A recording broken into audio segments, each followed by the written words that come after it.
You think you know what lives in your kitchen? The cutting board you wipe clean, the jar of kombucha bubbling on your counter, the starter you feed every week like it's a pet, but nobody tells you about the invisible empire working underneath it all. 7 separate microbial tricks happening right now in ordinary kitchens. Not just fermentation, not just flavor. We're talking cellular engineering, biopolymer synthesis, and metabolic warfare. Things that sound like science fiction but sit in your refrigerator. Which ones are real? And which ones will blow your mind wide open? If you value documented microbiology and kitchen science like this, subscribe. It's the best way to support our work. Also comment from which city you're hearing this from. Also, this script is researched and factual. Using sources from peer-reviewed journals including Microbial Biotechnology, published by Applied Microbiology International in February 2024, and the eLife Journal article on sourdough diversity, published January 2021. These aren't generic food blogs. These are deep academic sources tracking microbial populations with DNA sequencing and metabolomics, the kind of data that shows exactly what these organisms do at the molecular level. Now back to the information. Number 1. Sourdough starter builds a 100-to-1 army in your jar. You mix flour and water. Day 1, nothing visible. Day 3, bubbles appear. Day 7, you have a living culture that can raise bread for decades. Everyone calls it wild yeast. But here's what the numbers actually show. Lactic acid bacteria outnumber yeast cells by roughly 100-to-1 in a mature sourdough starter.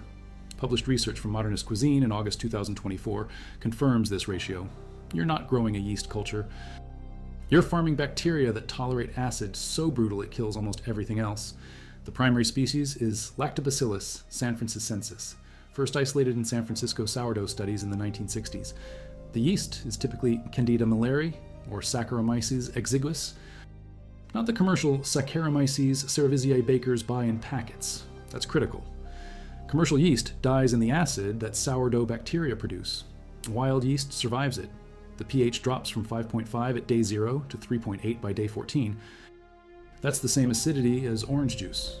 And the bacteria make it happen by converting maltose into lactic acid and acetic acid, dropping pH fast enough to poison competitors, but not themselves. Researchers at the Technical University of Munich found Lactobacillus sanfranciscensis in German Sauerteig, French levain, and Italian panettone starters. Same species, same acid tolerance, same metabolic playbook.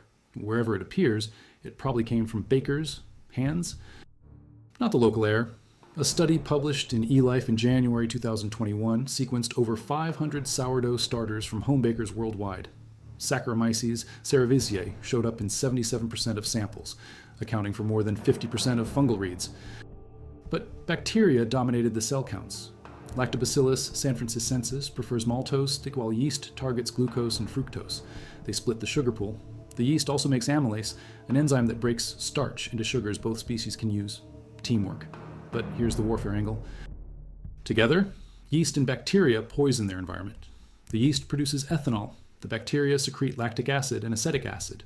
That cocktail kills mold, pathogenic bacteria, and competing yeast. A study in October 2024 published in FICE. Org analyzed acetic acid bacteria in sourdough biofilms using genome sequencing. They found species from the Acetobacteriaceae family contributing to the acid mix. Not just flavor, defense.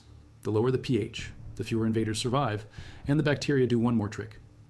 They make the bread taste better. Acetobacter species oxidize ethanol into acetic acid, giving sourdough its signature tang. Lactic acid bacteria contribute carbon dioxide during fermentation, aiding the rise. The Global Sourdough Project at Rob Dunn Lab tracked starters across continents.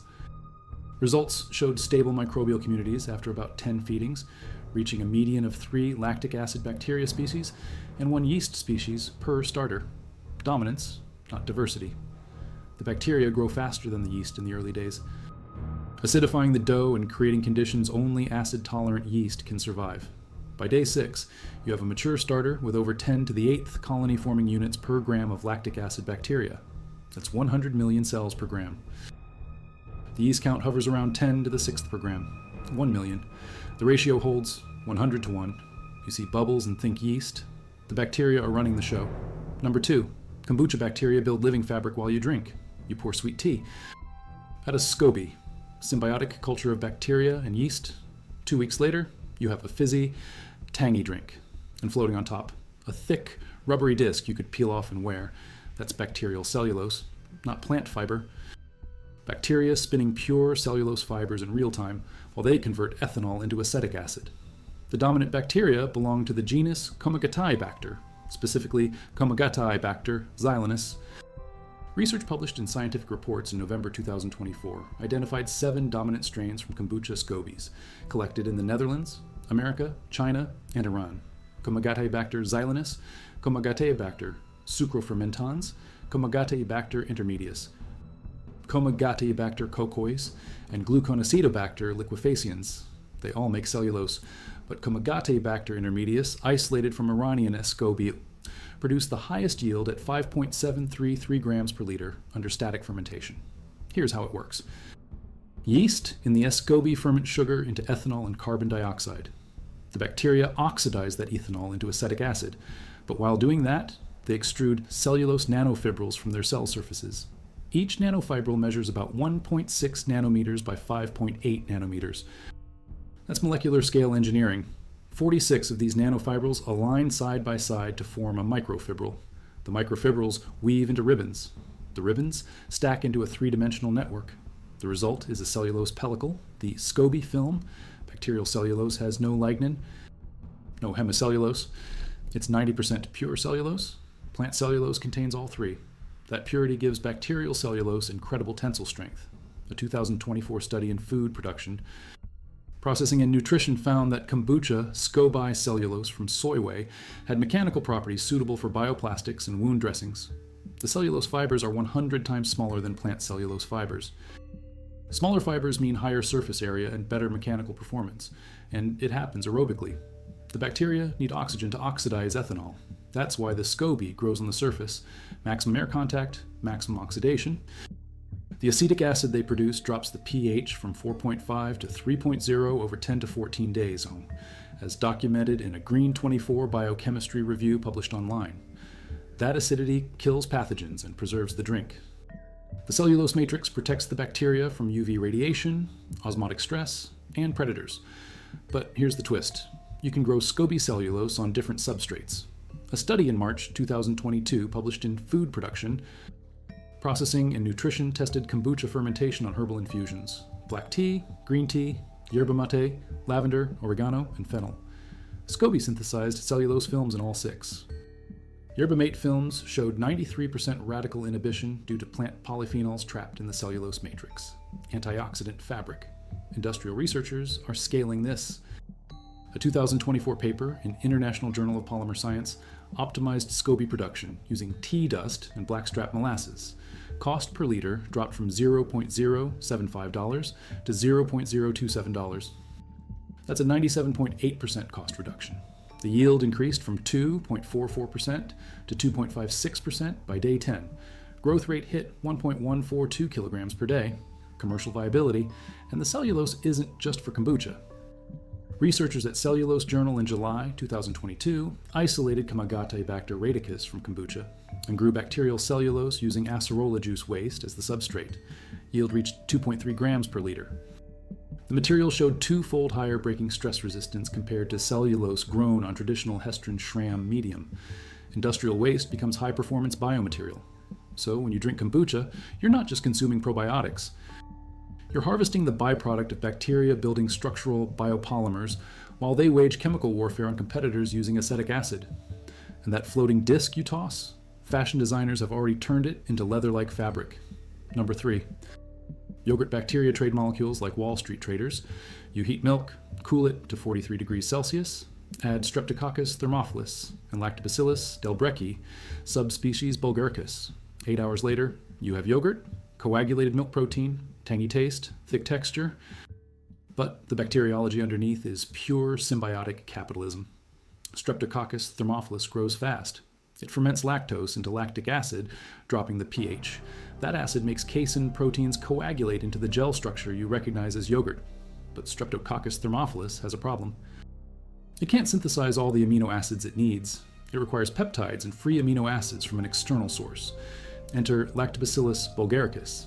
This bacterium produces extracellular proteases, enzymes that break down casein into peptides and amino acids. Those breakdown products diffuse into the milk, and Streptococcus thermophilus imports them. Growth accelerates. A 2024 study in the Journal of Dairy Science published in January tested 6 inoculum ratios of the two bacteria. At a 19:1 ratio of Streptococcus to Lactobacillus, the co-culture reached pH 4.6 faster than either monoculture and maintained pH between 4.2 and 4.4 over 50 days of storage. But the trade goes both ways. Lactobacillus bulgaricus is slow. It struggles in fresh milk, but Streptococcus thermophilus produces formic acid, carbon dioxide, folic acid, and long-chain fatty acids. Lactobacillus bulgaricus uses these compounds to jumpstart its metabolism. A study published in Food Science and Nutrition in May 2025 confirmed that incorporating Bifidobacterium into the mix increased the viability of both Lactobacillus and Streptococcus by raising AI2 levels, a quorum sensing molecule that signals population density. Here's the metabolic detail. Streptococcus thermophilus secretes pyruvic acid and fumaric acid. Lactobacillus bulgaricus has fumarate reductase, an enzyme that converts fumaric acid into succinic acid. Research published in PubMed in January 2024 showed that deleting the fumarate reductase gene in Lactobacillus bulgaricus resulted in longer fermentation times, an accumulation of malic acid instead of succinic acid. Fumaric acid from Streptococcus is a symbiotic substrate. Without it, Lactobacillus slows down, and both bacteria produce flavor compounds. Streptococcus thermophilus generates acetaldehyde, the primary compound behind yogurt's fresh dairy aroma. Lactobacillus bulgaricus produces diacetyl, acetoin, and other carbonyl compounds that add buttery notes.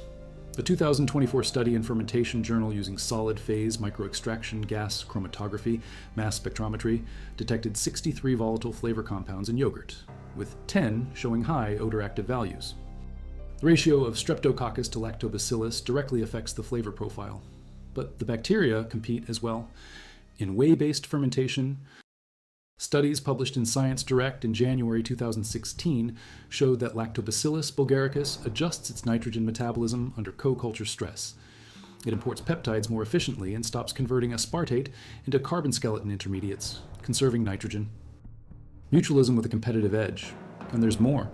Scientists at Applied Microbiology and Biotechnology in July 2016 created mutant strains of both bacteria that secrete glucose instead of galactose when metabolizing lactose. Normal strains split lactose into glucose and galactose, then ferment only the glucose, leaving galactose in the yogurt. The mutant strains redirect metabolism so glucose accumulates. Since glucose tastes sweeter than lactose or galactose, the yogurt tastes sweeter without adding sugar. Metabolic remodeling. No recombinant DNA, just selection of spontaneous mutants. The final product has over 10 to the 7th colony-forming units per milliliter of live bacteria at the end of fermentation. That's 10 million cells per milliliter. Probiotic density. And the pH sits between 4.2 and 4.6. Stable, tart, preserved. 2 bacteria trading molecules in a closed economy, each dependent on the other's waste products. If you value documented microbiology and fermentation science like this, subscribe. Also, comment from which city you're hearing this from. This script pulls from peer-reviewed journals including the Journal of Dairy Science and Food Science and Nutrition, with studies published as recently as May 2025. We're not summarizing food blogs. We're reading the metabolomics data and enzyme assays directly. Now, back to the information. Number 4. Blue cheese fungus rewrites its genome to survive your refrigerator. You crack open a wheel of Roquefort, veins of blue-green mold run through the white paste. That's Penicillium roqueforti, not contamination, deliberate inoculation, and that fungus has been domesticated for centuries, losing genes and gaining traits humans selected for. Published genomic studies reveal exactly what happened. Penicillium roqueforti belongs to the Roquefortorum section of the Penicillium genus. Initially described in 1906, it was reclassified in 1996 using molecular analysis into 3 distinct species: Penicillium roqueforti, Penicillium carneum, and Penicillium paneum. The blue cheese strain is Penicillium roqueforti sensu stricto. Its genome was fully sequenced in 2014. Research published in NPJ Science of Food in January 2024 identified the biosynthetic pathway responsible for the blue-green color. It's DHN melanin, a pigment produced through a series of enzymatic steps. The research team at University College Cork systematically deleted genes in the pathway and generated white, yellow-green EPWAP, and red-pink-brown spore phenotypes, color mutants. No blue. But the methyl ketones that produce blue cheese flavor remained unaffected, and flavor without the signature color. Here's the domestication angle. Wild Penicillium roqueforti grows on decaying organic matter and produces mycotoxins, including PR toxin, mycophenolic acid, and roquefortine C. But cheese strains lost the ability to produce PR toxin. A study published in PLOS One in March 2017 sequenced strains from worldwide cheese production. Non-Roquefort cheese populations showed a premature stop codon in ORF, 11 of the PR toxin biosynthetic gene cluster. Genetic knockout. No toxin.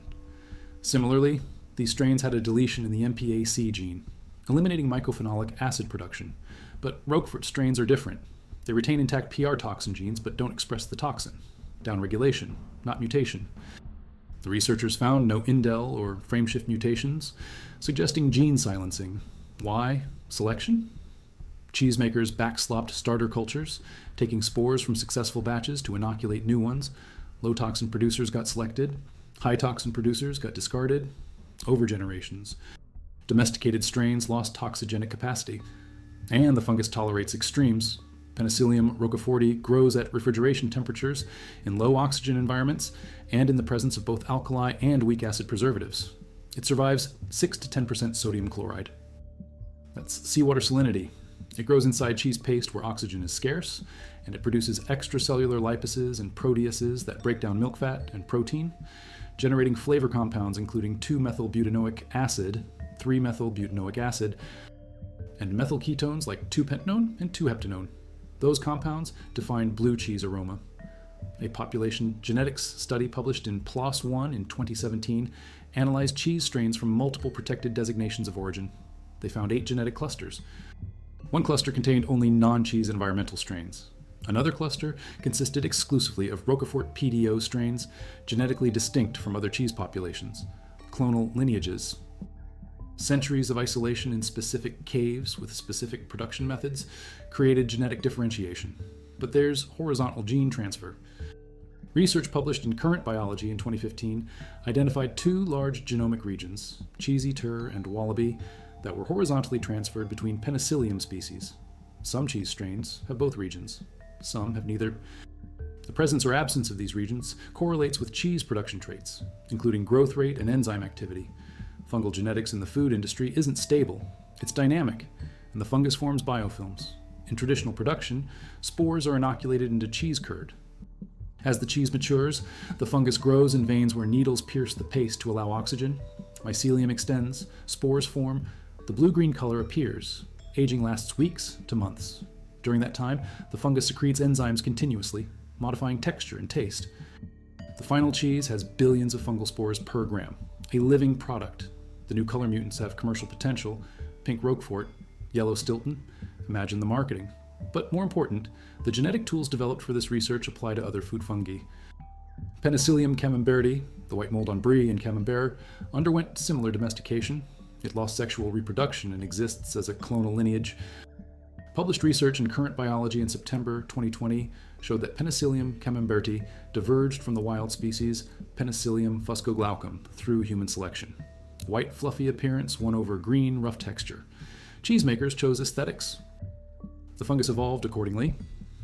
Number 5, vinegar. Mother conducts electricity while it builds biofilm. You leave wine open to air. Weeks later, a translucent, gelatinous film floats on the surface.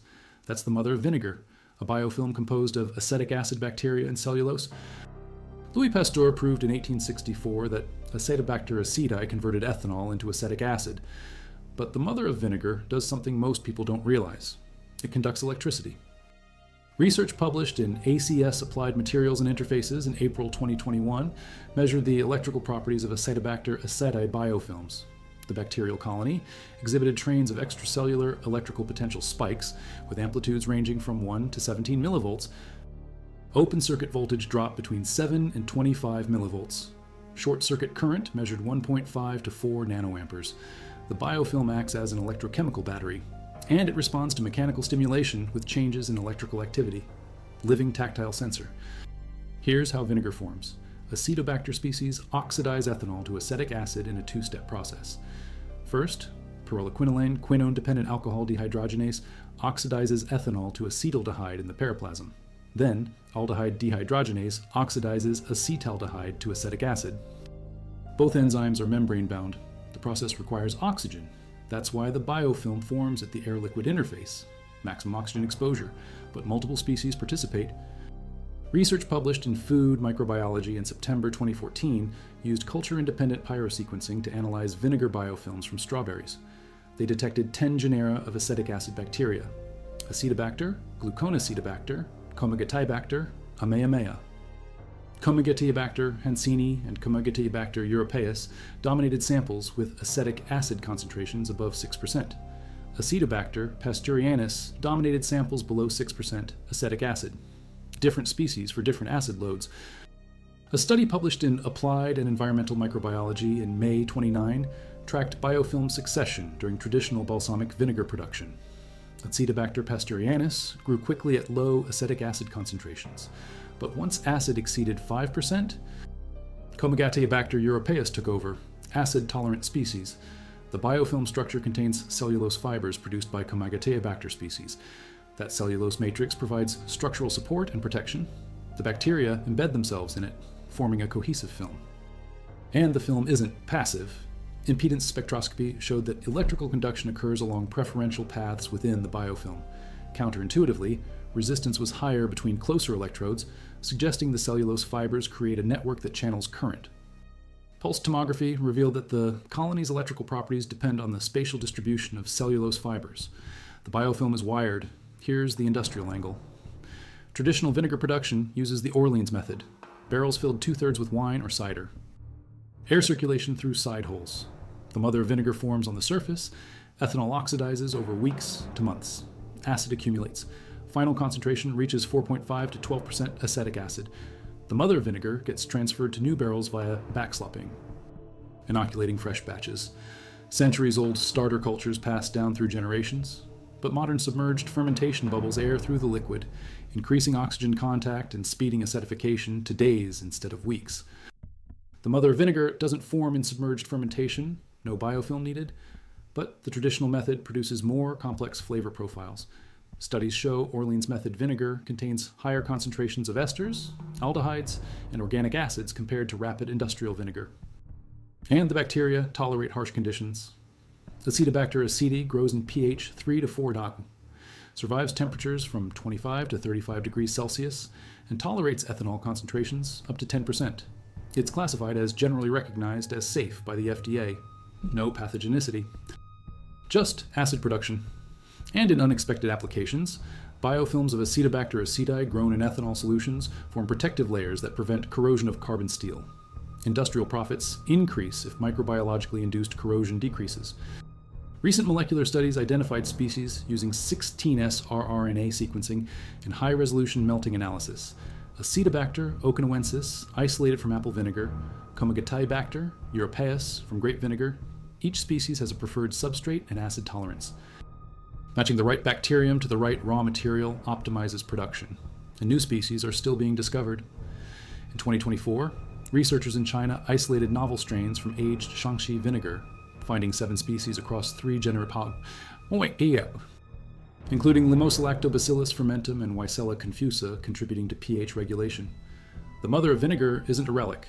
It's a functional microbial community with electrical properties that might have applications in biosensors, living materials, and soft robotics. Researchers speculated that Acetobacter biofilms could serve as reactive tactile sensors for robotic skin, living machines, powered by bacteria making vinegar. Number 6. Aspergillus oryzae secretes 100 enzymes and builds flavor molecules. You steam rice. Sprinkle spores of Aspergillus oryzae. Incubate at 30 degrees Celsius for 48 hours. The rice turns white and fuzzy. That's koji, the foundation of sak, soy sauce, miso, and mirin. The fungus doesn't just ferment. It produces over 100 hydrolytic enzymes that break down starches, proteins, and fats into sugars, amino acids, and fatty acids. Aspergillus oryzae is called koji mold. Its genome was fully sequenced in 2005 at 37.6 megabases. It's 20 to 30% larger than related species like Aspergillus nigilans and Aspergillus fumigatus. The size difference comes from transposable elements and gene duplications, but the gene count is similar, around 12,000 genes. The difference is in enzyme production. The fungus secretes alpha amylase, which breaks starch into maltose and glucose. It secretes glucoamylase, which converts maltose into glucose. It secretes proteases, which hydrolyze proteins into peptides and amino acids. It secretes lipases, which break fats into glycerol and fatty acids. A research paper published in Frontiers in Microbiology in October 2024 confirmed that Aspergillus oryzae produces koic acid, L-malic acid, beta-glucan, and chitin as secondary metabolites. Kojic acid is a skin-lightening agent used in cosmetics. L-malic acid is a food additive. Beta-glucan is a polysaccharide with immunomodulatory properties. Chitin is a structural polysaccharide, and the fungus synthesizes all of these while breaking down rice or soybeans, multitasking at the cellular level. Here's the enzyme detail. Taka amylase, EA, an enzyme produced by Aspergillus oryzae, has widespread industrial use. Functional properties of microorganisms in fermented foods, published in PMC in 2016, documented its role in liquefying starch. The fungus also produces pectinase, beta-galactosidase, cellulase, and hemicellulase. These enzymes break down plant cell walls, releasing sugars and making substrates more digestible, and the fungus is safe. Unlike Aspergillus flavus, which produces aflatoxins, Aspergillus oryzae does not produce mycotoxins under standard fermentation conditions. That's why it's generally recognized as safe by the FDA. Domestication. Over 1,000 years of use in Japanese cuisine, humans selected non-toxigenic strains. The wild ancestor of Aspergillus oryzae is Aspergillus flavus, but koji mold lost the genes for aflatoxin synthesis. Research published in Fungi in March 2024 reviewed genetic engineering of Aspergillus oryzae for industrial production. The CoJ, CoJR, and CoJT genes encode the enzymes responsible for koic acid biosynthesis. Knocking out these genes eliminates kojic acid production. Overexpressing them increases yield. Promoter optimization and regulatory gene manipulation boost production further. A cell factory approach and the metabolic profiles vary. A study in PMC published in November 2018 compared Aspergillus oryzae and Bacillus amyloleic faciens during rice koji fermentation. Aspergillus oryzae showed strong amylase, protease, and peptidase activity. Bacillus species produced higher antioxidant activity and digestibility. Different microbes, different outputs. Choosing the fermenting organism determines the final product's flavor, texture, and bioactivity. In miso production, Aspergillus oryzae grows on steamed soybeans. The enzymes break down proteins, releasing glutamate, which gives miso its umami taste. The fungus also produces melanoidins, browning compounds formed through Maillard reactions between amino acids and sugars. Long-aged miso develops darker color and deeper flavor due to continued enzymatic and chemical reactions. And koji is a starter culture. After 48 hours, the koji is mixed with other ingredients: brine for soy sauce, soybeans for miso, more rice, and water for sake. The enzymes continue working, saccharifying starches and breaking proteins. Lactic acid bacteria and yeast join the fermentation, adding complexity. But the koji sets the stage. No koji, no sake. No koji, no soy sauce. Recent research optimized koji production using agro-industrial byproducts. Tea dust as nitrogen source, blackstrap molasses as carbon source. Cost per liter dropped. Enzyme yields increased. Industrial scale production of Aspergillus oryzae is economically viable, and the fungus adapts to different substrates: rice koji, barley koji, wheat koji, soybean koji. Each substrate produces a different enzyme profile, affecting downstream products. The global fermented food market was valued at $105.8 billion in 2023, with a compound annual growth rate of 6.6% projected through 2032 as reported by Global Market Insights. Aspergillus oryzae plays a central role. Over 1,000 years of fermentation tradition, now supported by genomic engineering and metabolomics, ancient practice, modern science. Number 7, natobacteria spin spiderweb slime and dissolve blood clots. You boil soybeans, inoculate with Bacillus subtilis variety, natto. Ferment at 40 degrees Celsius for 24 hours. Open the container, sticky, stringy, slimy beans that smell like ammonia and taste nutty. That's natto. The stickiness comes from gamma-polyglutamic acid, a biopolymer the bacteria secrete. And one of the enzymes the bacteria produce can dissolve blood clots, nattokinase, a serine protease with fibrinolytic activity. Research published in the Journal of Biological Chemistry in 2001 showed that nattokinase cleaves plasminogen activator inhibitor type 1, a protein that prevents clot breakdown. Nattokinase directly degrades fibrin, the mesh that forms blood clots. Studies suggest it might improve blood circulation and reduce cardiovascular risk, though clinical trials are ongoing. But gamma-polyglutamic acid is the structural trick. It's a polymer where D-glutamic acid and L-glutamic acid link via gamma-glutamyl bonds. Molecular weight exceeds 600 kilodaltons. It's water-soluble, biodegradable, and forms long, sticky strands when stirred. That spiderweb appearance. Research published in Food Research in 2021 documented gamma-PGA content in natto at 21 milligrams per 100 grams. Here's the fermentation pathway. Bacillus subtilis. Natto grows on steamed soybeans. It produces extracellular proteases that break soybean proteins into peptides and amino acids. It also produces bacillopeptidase, F, another fibrinolytic enzyme, but the defining feature is gamma-PGA synthesis. The bacteria secrete it during exponential growth, coating the beans in a viscous layer, and vitamin K2 skyrockets. Natto contains over 880 micrograms of vitamin K2 per 100 grams, 124 times the amount in unfermented soybeans. Vitamin K2 plays a role in bone health and calcium metabolism.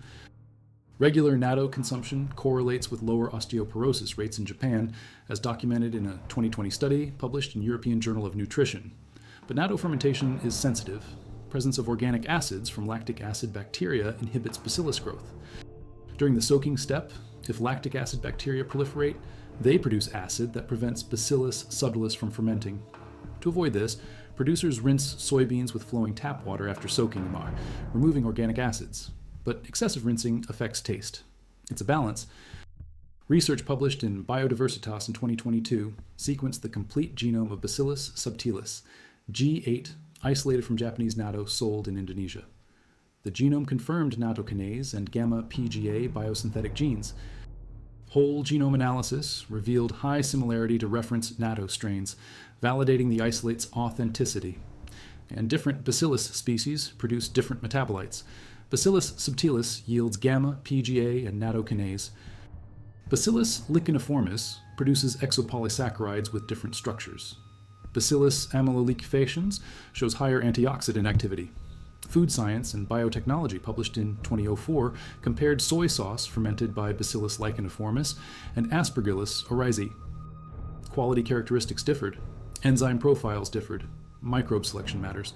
In traditional production, nattospores come from rice straw. Farmers wrapped boiled soybeans in straw bundles.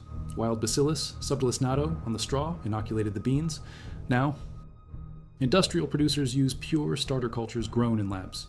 Spores are spray-dried and packaged. Dosage is controlled. Fermentation is standardized.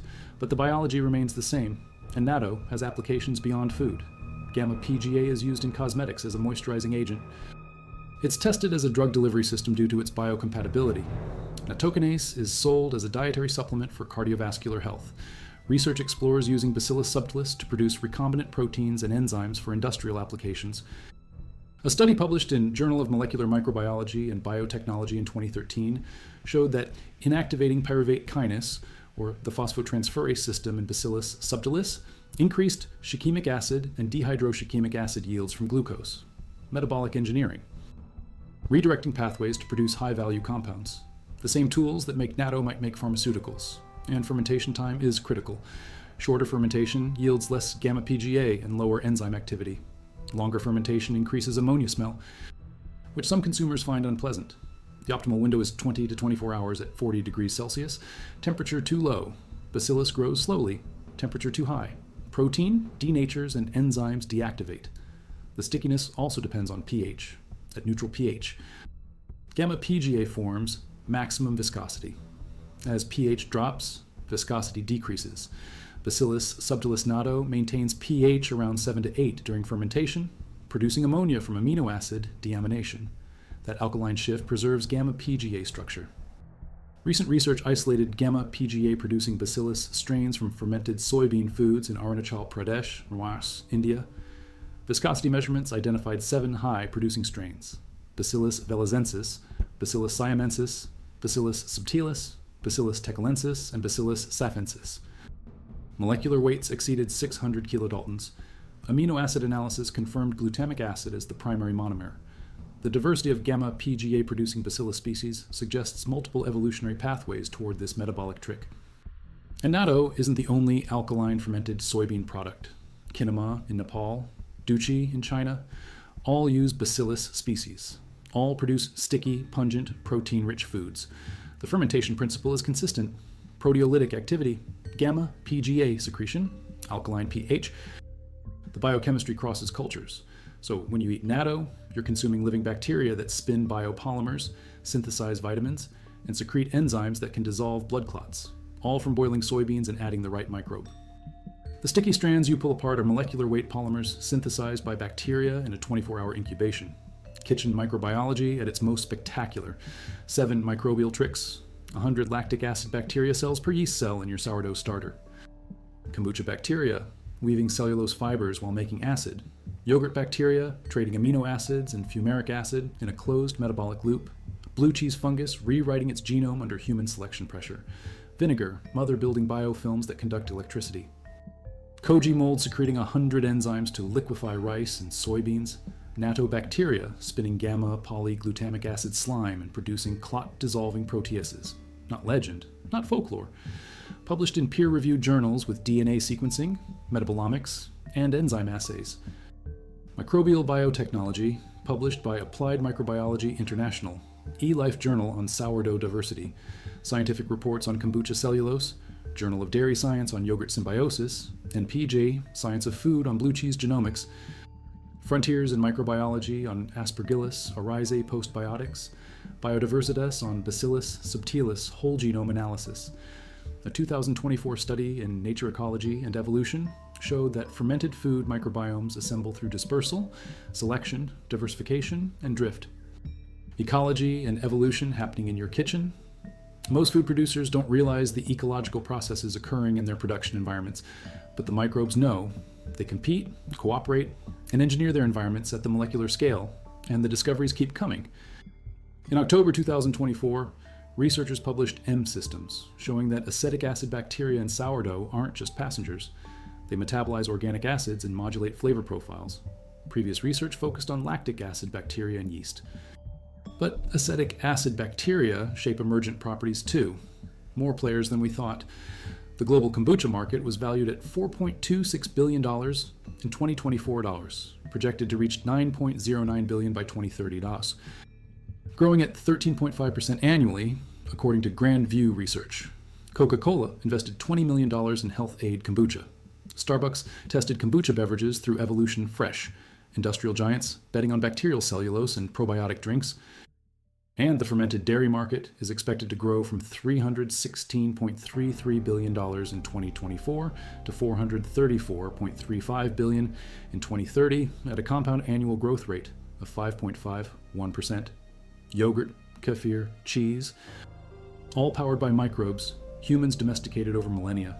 The science reveals what kitchens hide: invisible empires, metabolic wars, cellular engineering, biopolymer synthesis, genome remodeling, enzymatic cascades, electrical biofilms, all happening in jars, bowls, and wheels of cheese sitting on counters and shelves worldwide.